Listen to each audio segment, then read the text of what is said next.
क्या आप लोगों ने कभी नोट किया है कि बाद लोगों के बाल 20 साल में ही सफेद होना शुरू हो जाते हैं। साला 20 साल में 120 साल नौजवान लगते हैं। आए जानते हैं कि ये बाल सफेद क्यों होते हैं। इससे पहले मैं आप लोगों को एक मजे की बात बताऊं, बाल सफेद ही होते हैं।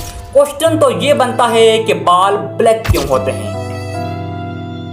बालों के रंग एक खास चीज की वजह से होते हैं जिसे मेलानिन कहते हैं, जो बालों को गोरा, काला और सुनहरी रंग देती है। बाल सफेद तब होते हैं जब मेलानिन आहिस्ता आहिस्ता से खत्म हो जाती है और वो बालों को अच्छी तरीके से ब्लैक नहीं कर सकती। इस वजह से हमें अपने बाल या किसी और के बाल सफेद नजर आते हैं। आइए जानते हैं कि ये मेलानिन क्यों कम होती है।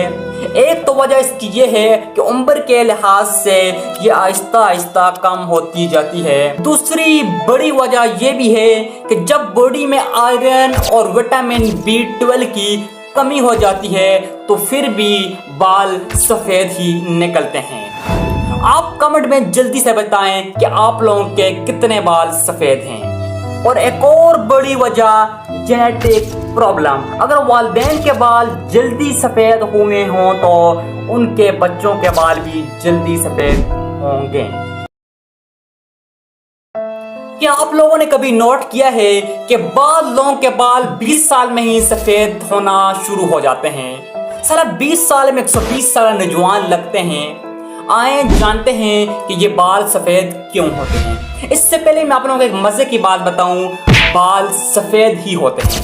क्वेश्चन तो ये बनता है कि बाल ब्लैक क्यों होते हैं। बालों के रंग एक खास चीज की वजह से होते हैं जिसे मेलानिन कहते हैं, जो बालों को गोरा, काला और सुनहरी रंग देती है। बाल सफेद तब होते हैं जब मेलानिन आहिस्ता आहिस्ता से खत्म हो जाती है और वो बालों को अच्छी तरीके से ब्लैक नहीं कर सकती। इस वजह से हमें अपने बाल या किसी और के बाल सफेद नजर आते हैं। आइए जानते हैं कि ये मेलानिन क्यों कम होती है। एक तो वजह इसकी ये है कि उम्र के लिहाज से ये आहिस्ता आहिस्ता कम होती जाती है। दूसरी बड़ी वजह ये भी है कि जब बॉडी में आयरन और विटामिन B12 की कमी हो जाती है तो फिर भी बाल सफेद ही निकलते हैं। आप कमेंट में जल्दी से बताएं कि आप लोगों के कितने बाल सफेद हैं। और एक और बड़ी वजह जेनेटिक